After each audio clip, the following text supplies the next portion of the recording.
please rise for the pledge. I pledge allegiance to the flag of the United States of America and to the republic for which it stands, one nation, under God, indivisible, with liberty and justice for all. Coming up, we had a chance to sit down with the valedictorian to talk about the journey she has taken over the past 4 years, as well as the news on both the national election and local elections coming up in our high school, the leadership field trip, and much more. I'm Emma Santiago. And I'm Maya Passanissi. And the BMB Morning Announcements starts now.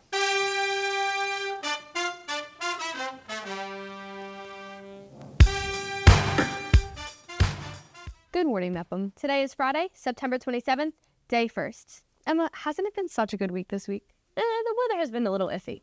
Yeah, I think you're right. On that note, let's get straight into today's stories. Last Friday, you may have heard over the loudspeakers that our valedictorian and salutatorian have been confirmed for the class of 2025, as Michaela Dobby is the valedictorian and Helen Streit as the salutatorian. The titles of valedictorian and salutatorian are given to the students with the first and second highest weighted averages in the class of 2025.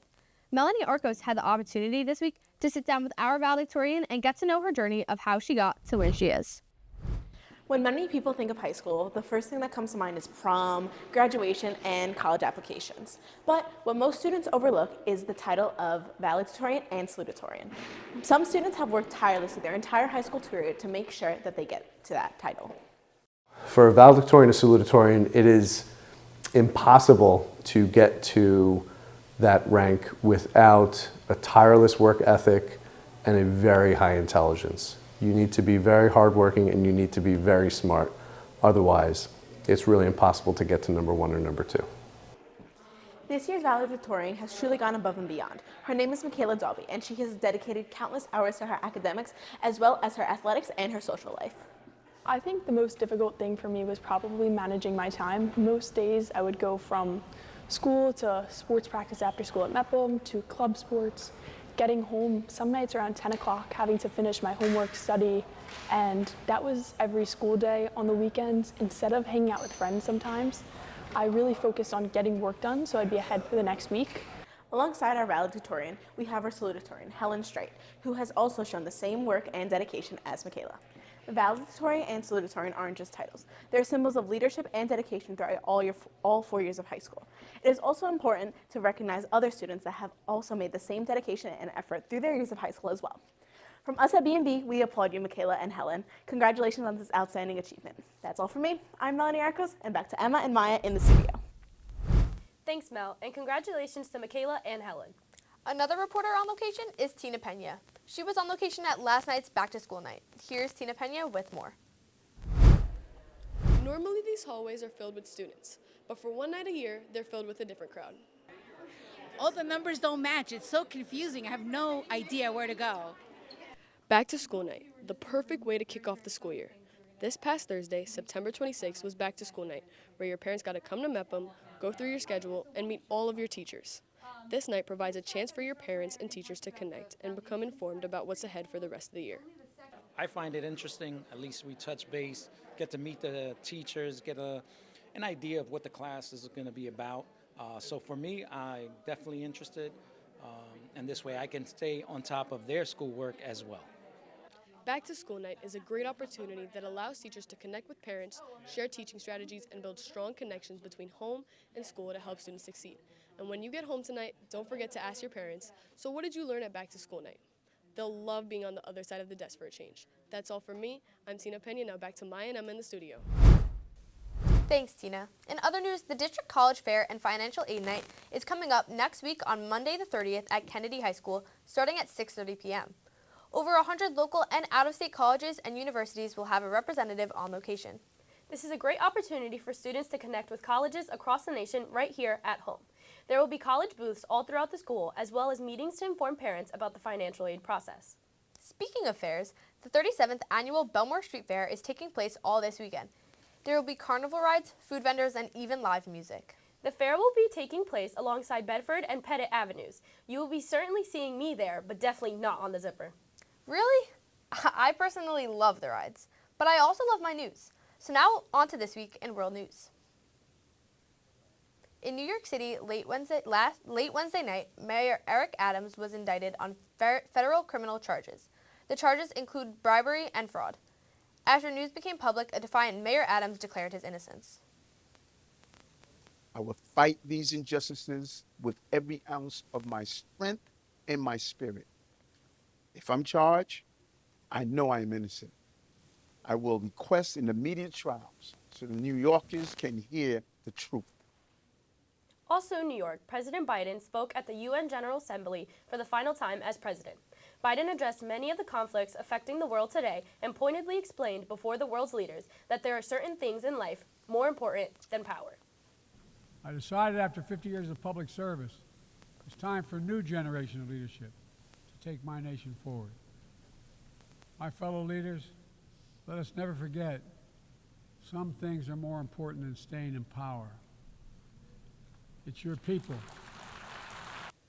Finally, in the race to replace President Biden, the candidates continue to crisscross the country with campaign events, with the next being the vice presidential debate between Ohio Senator J.D. Vance and Minnesota Governor Tim Walz coming up next Tuesday at 9 p.m. That's all for our national election. Now let's focus on our local election, specifically the class officers. Every year, representatives from the freshman and junior classes run for multiple positions in student government, including president, vice president, treasurer, and secretary.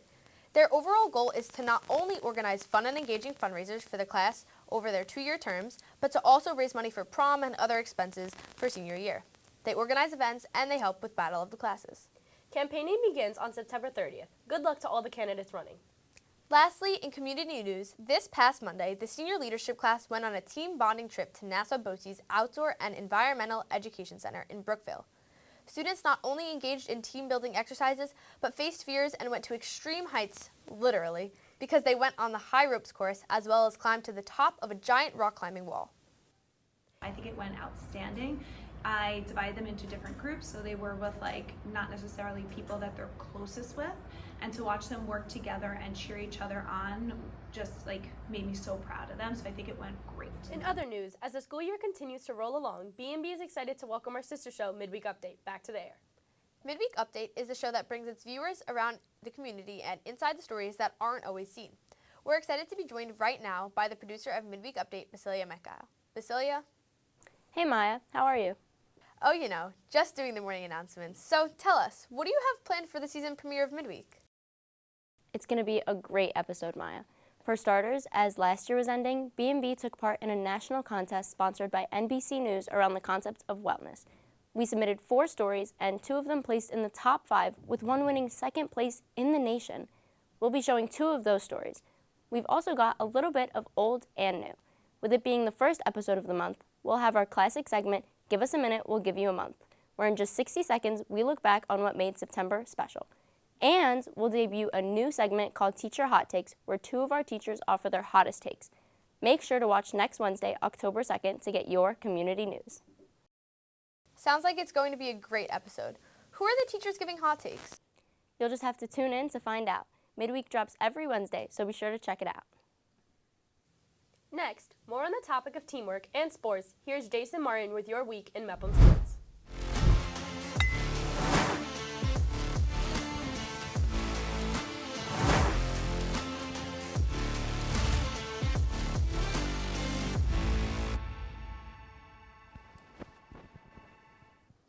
Happy Friday, guys. I'm so excited for this weekend, but there's one thing that gets me even more excited, and that is sports. As we wrap up our final week of September, let's recap some of the games. Let's start off with soccer. The girls traveled to Bethpage on Wednesday, where unfortunately they fell 2-0. The boys team had a packed week in which they faced off against Baldwin on Tuesday with a score of 1-1. And the boys also headed to Long Beach on Thursday. They will also be having a home game on Saturday against Jericho. Now we move over to volleyball, where the boys faced off against the Dalers, where they lost 3-2, and will be playing Freeport at Mepham today. The girls volleyball team headed to Massapequa on Thursday for a pretty exhilarating game. Now last but certainly not least, football. The crosstown rival Calhoun will begin facing the Pirates on our home field Saturday the 28th. I'm upset on how I'm going to be missing the game though. But luckily for me, BMB will be covering the whole game as its BMB Game of the Week. If you won't be able to make it like me, you can watch it live on our YouTube channel. That's all I got today. Now back to you guys in the studio. Thanks, Jason. After all this sports talk, I really can't wait for tomorrow's football game. It seems like the Pirates are doing great so far. Yeah, they started off their season really strong, and like I said before, if you can't make the game, you can watch the Pirates take on the district rival Calhoun here on the BMB YouTube channel. I know I'll be there, so come support your Pirates tomorrow. However, Emma, I'm worried about the weather about the weather not being in their favor this upcoming week. Here's Brigid Flanagan with this week's forecast and some information on the hurricane that's cruising through the south right now.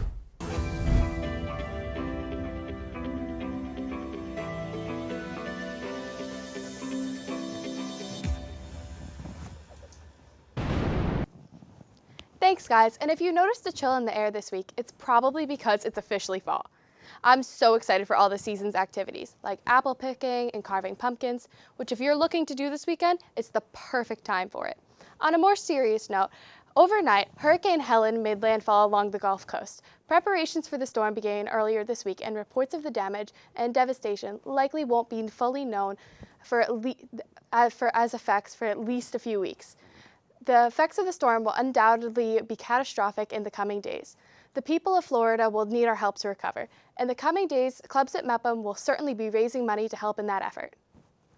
Returning to our local weather, for today, expect some showers with a high of 73 and a low of 66. On Saturday, there'll be more showers, but hopefully it'll clear up by the evening for the street fair. Expect a high of 70 and a low of 61. Finally, on Sunday, it'll still be cloudy with a high of 69 and a low of 60. That's it for me. I hope everybody has a great first weekend of fall, and if you need me, I'll either be at the street fair or picking out my Halloween costume. Sounds like good weather for our football game tomorrow. As long as the rain clears up by then, you won't even need a jacket. Good to know, as I'm planning my outfit for these next few days. Well, these have been the morning announcements for September 27th. Have a great day, Mepham. Oh my God! Did you hear me? Yes. That was like straight. This is why I went to speech classes, guys. Can I speak now?